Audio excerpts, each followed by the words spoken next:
안녕하세요, 코스원 여러분. 잘 주무셨어요? 어제 세미나와 소그룹 모임은 어떠셨나요? 한번 저희 스트레치도 쭉 하시고 커피도 한 잔 들고 오늘 아침 순서를 함께 하시면 어떨까요? 오늘의 데일리 팀은 God with us, we with God now. 지금 여기에 우리와 함께 하시는 하나님입니다.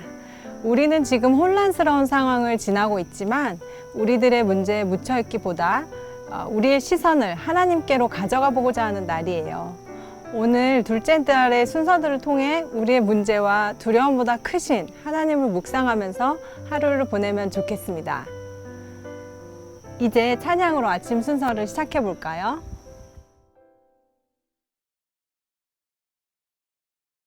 Good morning and welcome to worship. 저희가 오늘 아침 같이 찬양 드릴 때에 저희가 가지고 있는 모든 근심, 걱정, 그리고 짐들을 하나님 앞에 다 바치는 시간을 가졌으면 합니다. And as we do so, I pray that the spirit of freedom will wash over us in Jesus' name. 하나님이 주시는 자유 속에서 저희가 많은 위로를 찾았으면 좋겠습니다. 나의 두려움 다 내려놓고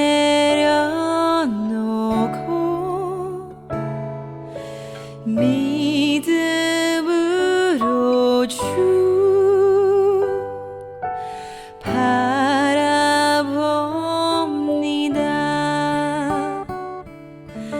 나의 두려움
다른 유학생들은 한국으로 돌아갔는데 난 어떻게 해야 하지?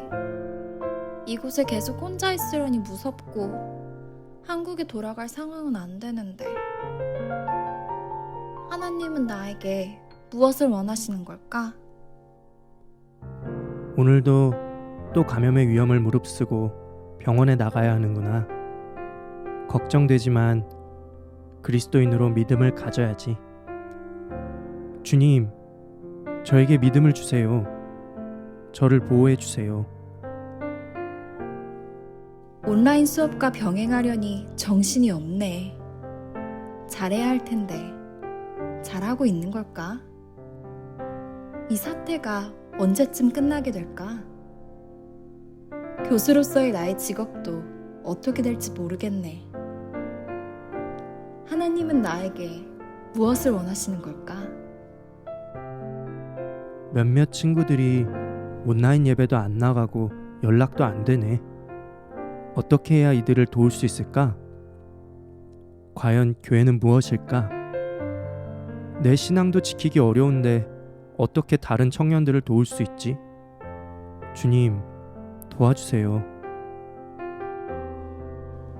큰일이네. 공연을 할 수 없는 상황이 계속되고 있어서 비자 연장을 계속할 수 있을지, 생활비는 어떻게 감당할지 막막하네. 주님의 뜻을 따라 예술가가 되었는데 주님의 뜻은 어디에 있는 건가요?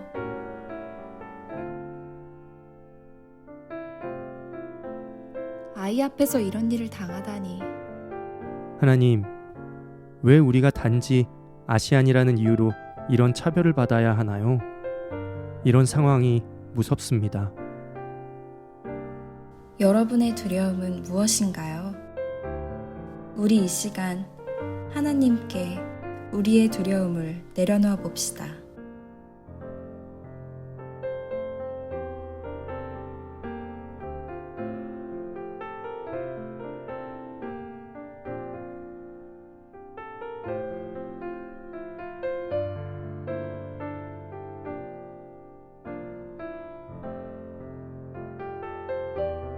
주님의 뜻은 어디에 있나요? 주님, 도와주세요. 자신이 있는 곳에서 진심을 담아 시편 13편을 함께 읽도록 하겠습니다. 주님, 언제까지 나를 잊으시렵니까? 영원히 잊으시렵니까? 언제까지 나를 외면하시렵니까?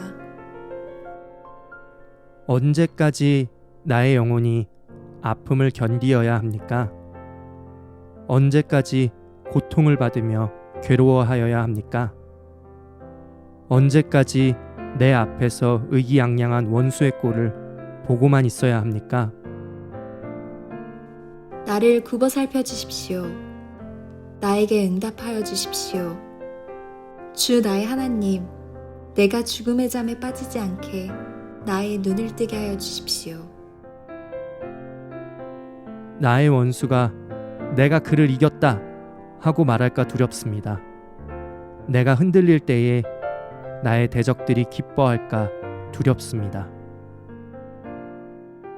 그러나 나는 주님의 한결같은 사랑을 의지합니다. 주님께서 구원하여 주실 그때 나의 마음은 기쁨에 넘칠 것입니다. 주님께서 나를 너그럽게 대하여 주셔서 내가 주님께 찬송을 드리겠습니다. 아멘.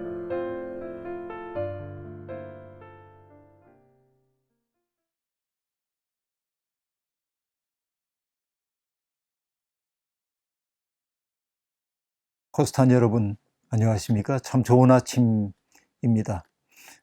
저 혼자 좋다고 하는 거 아닌지 모르겠어요. 저는 청파교회 김기성 목사인데요. 여러분들과 오늘 처음 대면하게 됩니다. 오늘과 내일 아침에 짤막하지만 성경 말씀을 통해서 묵상의 길잡이를 좀 삼으려고 하는데 오늘 평안한 마음으로 여러분 임해 주시면 좋을 것 같아요. 커피 한 잔 가지고 와서 앉으셔도 괜찮겠습니다. 현장에 우리가 함께 있는 것 같은 그런 마음으로 여러분이 이 시간 임해 주시면 참 좋겠습니다. 잠깐 기도하실까요? 자비로우신 하나님, 복된 날을 우리에게 허락하여 주시고 산자의 땅에서 주님을 찬미하게 해주시니 고맙습니다. 오늘도 어려운 상황 속에 우리가 살고 있지만 우리에게 빛을 비춰주시는 주님의 그 선하신 뜻을 따라 하루를 살아내려고 합니다. 주께서 우리 가운데 오셔서 숨을 불어넣으시고 어두운 우리 마음속에 하늘빛 비추어 세상의 희망이 되어 살게 오늘도 우리와 동행해 주옵소서. 말씀을 나누려고 합니다. 말씀을 통하여 깨닫게 하시고 깨달은 말씀 살아갈 수 있도록 복 내려 주옵소서. 예수님의 이름으로 기도하옵나이다. 아멘. 오늘 우리가 함께 나누려고 하는 말씀은 누가복음 22장 31절과 32절 두 절만 읽도록 하겠습니다. 제가 읽겠습니다. 시몬아, 시몬아 보아라. 사탄이 밀처럼 너희를 체질하려고 너희를 소나기에 넣기를 요구하였다. 그러나 나는 내 믿음이 꺾이지 않도록 너를 위하여 기도하였다. 내가 다시 돌아올 때에는 내 형제를 굳세게 하여라. 아멘. 갈릴리 어부로 살고 있었던 시몬이 어느 날 자신 앞에 나타난 그리스도를 만났고 그분을 통해서 남다른 삶의 길로 나아가게 된 이야기를 여러분 너무나 잘 아십니다. 예수님은 갈릴리 어부였던 시몬에게 나는 이제부터 너를 게바라고 부르겠다고 말씀하셨죠. 게바는 번역하면 반석이라고 하는 뜻입니다. 자연인간이었던 시몬, 그 시대의 울분 속에 살고 있었고 희망 없는 어둠 속에 방황하고 있었던 이 시몬은 자기 속에 있는 가장 아름다운 것을 보고 호명해 주신 예수 그리스도를 따라 나서면서 새로운 역사의 꿈을 꾸기 시작했습니다. 믿음을 갖고 산다고 하는 것은 기존의 문법, 그 문법을 따라 사는 것이 아니고 전혀 다른 문법 세계 속에 들어가서 새로운 언어를 익히는 거나 마찬가지입니다. 그리스도가 그를 이끌어 가셨던 그 삶의 내용은 자신의 욕망을 위해 사는 삶이 아니라 다른 사람들을 위해 나를 선물로 주는 그런 삶이었는데 예수 그리스도와 함께하는 그 삶이 베드로에게는 황홀한 기쁨이었을 겁니다. 병들었던 사람들이 병이 낫고 또 귀신들이 쫓겨나고 이전에는 결코 만날 수 없었던 사람들이 만나 서로의 이름을 호명하고 함께 대화하고 이 기쁨을 통해서 시몬 베드로는 새로운 세상이 열리고 있다는 사실을 느꼈을 겁니다. 그러나 이것은 초창기의 꿈이죠. 세월이 지나가면서 세상의 어둠이라는 게 그렇게 쉽게 물러가지 않는다는 사실을 알았을 거고 자신들을 선의로 대하는 사람들도 있지만은 또 좋지 않은 시선으로 자신들을 바라보는 이들이 있다는 사실도 알면서 영롱했던 하나님 나라의 꿈이 퇴색되는 것을 그는 경험하게 되었을 겁니다. 베드로의 마음속에도 때로는 희망이, 때로는 절망이 차올랐겠죠. 이게 우리 모두의 삶이라고 말할 수 있겠습니다. 그런데 베드로의 그런 마음을 그대로 고스란히 보여주는 것이 물 위를 걸었던 이야기입니다. 그리스도만을 바라보면서 그는 배 밖으로 발을 내놨을 때 물 위를 걷는 사람일 수 있었습니다. 그러나 자신이 과연 물 위를 걷고 있는 건가 의심할 때 그는 빠져들어갔습니다. 절망과 희망 사이를 오가는 베드로의 모습을 상징적으로 보여준 대목이라고 볼 수 있습니다. 그리고 예수 그리스도와 더불어서 예루살렘을 향해 올라가면서 베드로의 마음속에 하나의 확신이 차들어왔습니다. 바로 이분이야말로 우리의 구원자구나 하는 확신 말입니다. 이것은 아름다운 깨달음이었습니다. 그래서 베드로의 고백을 여러분 다 잘 알고 있죠? 저는 그리스도시요 살아계신 하나님의 아들입니다 하는 고백 말입니다. 그 고백은 참 놀라운 고백이었습니다. 그러나 예수님은 그 베드로의 고백 거기에 만족하지 않고 베드로에게 새로운 말씀을 하셨죠. 인자가 예루살렘에 올라가면 많은 고난을 받게 될 것이라고 이야기합니다. 시몬 베드로에게 고난이라고 하는 것은 없었습니다. 고난은 받아서는 안 됐습니다. 메시아는 영광을 받아야 했지 고난을 당해서는 안 됐습니다. 자기의 삶 속에 어둠이 드려지고 있음을 느꼈습니다. 영문을 알 수 없는 두려움이 그의 마음을 채우게 됐습니다. 마침내 예루살렘에 다가왔고 예수님의 마지막 날이 다가옵니다. 기도하시던 주님이 시몬에게 말씀하십니다. 시몬아, 시몬아, 사탄이 너희를 밀가부르듯 하려고 너희를 요구하였다. 시험의 때가 다가왔다는 것이죠. 그러나 주님은 베드로에게 또한 말씀하십니다. 내가 너를 위해 기도했어. 그러니 너는 돌이킨 후에 내 형제를 굳게 하여라 라고 말씀하십니다. 넘어지지 않는 것이 신앙의 아름다움이 아닙니다. 우린 인간이기 때문에 넘어지고 일어서기를 반복합니다. 넘어졌다가 일어설 때 지향을 잃어버리는 것이 문제입니다. 넘어졌다가 일어서서 가야 할 길 바로 갈 수 있으면 아름다운 일이겠죠. 주님은 바로 베드로의 그 연약함까지도 부둥켜 안았습니다. 주님이 요구하는 것은 완벽한 사람 아닙니다. 실수 없는 사람, 기계 같은 사람 아닙니다. 우리도 때때로 흔들립니다. 무너집니다. 절망의 어둠이 우리를 확고히 사로잡을 때도 있습니다. 그러나 바로 그때야말로 나의 연약함을 알아차리고 그분의 도우심 없이는 살 수 없다는 사실을 절감하게 되는 때입니다. 포도로 비유하자면 주님께 부름을 받기 이전에 시몬이 설익은 포도였다면 주님과 만난 다음에 하나님 나라의 영롱한 꿈을 꾸고 있었던 베드로는 익은 포도, 단맛이 든 포도였습니다. 그러나 그 포도만 가지고는 안 됩니다. 시련과 고난이라고 하는 시간, 그 속에서 내가 얼마나 작은 자인가 하는 것을 절감하였을 때 그는 으깨진 포도처럼 될 겁니다. 그러나 주님이 포기하지 않으시면 인생의 낭망, 절망이라는 것은 없습니다. 주님은 넘어지는 베드로까지도 사랑으로 신뢰하셨기 때문에 너를 위해 기도했다고 말합니다. 다시 일어설 힘을 얻으라고. 주님의 은총 안에 잠길 때 으깨진 포도였던 시몬 베드로는 포도주처럼 변화되어 불멸의 영혼을 얻게 되는 겁니다. 중요한 것은 다시 일어섬입니다. 일어서서 해야 할 일은 무엇입니까? 바로 너처럼 넘어지고 일어서기를 반복하며 때때로 절망의 어둠 속에 끌려 들어가는 형제를 세워주라고 하는 것입니다. 고통을 겪어본 사람만이 고통받는 사람들을 도울 수 있습니다. 오늘 여러분들이 코비드19 시대를 지나고 있죠. 하고 싶은 일 제한되고 있습니다. 때때로 자기의 무력함 때문에 울고 있는지도 모릅니다. 그러나 잊지 마십시오. 주님이 여러분을 든든히 붙잡아주기 위해 기도하고 있다는 사실을, 넘어진 사람만이 또다시 넘어진 사람을 도울 수 있다는 사실. 신앙이란 넘어지지 않음이 아니라 넘어져 일어난 후에 마치 연금술사처럼 우리에게 주어져 있는 가장 고단하고 힘겨운 삶의 자료로 영롱한 신앙을 빚어내는 것입니다.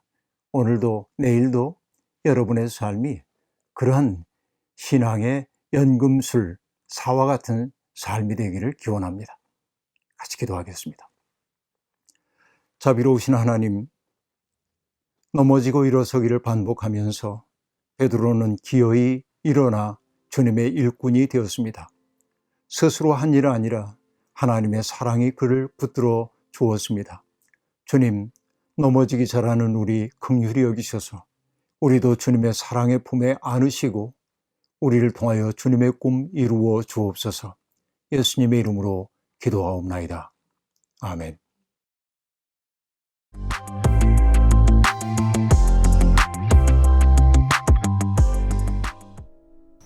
새로운 세상의 꿈을 꾸다가 희망이 좌절된 베드로는 예수님을 배신한 쓰라림까지 안게 되었죠. 그런 베드로가 예수님의 신뢰로 회복되어 일어나는 이야기가 참 위로가 되는 것 같아요. 우리들에게도 아프고 힘든 경험들이 더 큰 은혜의 문을 열게 되기를 소망합니다. 주제를 더 잘 묵상하는 팁을 하나 드리려고 하는데요. 두들링 페이퍼 2종류가 앱에 올려져 있습니다. 전 색칠을 하면서 좀 저의 생각을 정리해 보았는데요. 키즈 코스탄도 함께 할 수 있습니다. 이제 오전 세미나, 소그룹 모임 오후 세미나가 이어질 텐데요. 특히 오후 세미나 중 일부는 3시, 일부는 4시 시작된 시간을 잘 확인해 주시길 부탁드립니다. 오후 세미나 마친 후 5시 10분부터 온라인 중보기도실이 열립니다. 집회 마친 후에 시작되는 팔로우업 프로그램의 신청을 받고 있습니다. 코스타의 멘토님들과 동역자분들이 마련하신 성경 탐구, 믿음의 기초, 부부교실 등 온라인으로 진행되는 소그룹 모임들이 있으니 홈페이지에 나온 정보를 참고해 주세요. 팔로우업 프로그램 신청은 스케드를 통해서 집회 마지막 날 자정까지 하실 수 있습니다. 궁금한 점이 있으시면 followup@coastausa.org로 문의해 주세요. 두란노에서 코스타 집회를 위한 온라인 서점을 7월 말까지 운영합니다. 그동안 홈페이지를 통해 소개된 도서들이나 추천 도서들이 할인된 가격에 판매되고 있으니 들러주세요. 앱을 통해서도 확인하실 수 있습니다. 그럼 오늘도 좋은 하루 보내세요.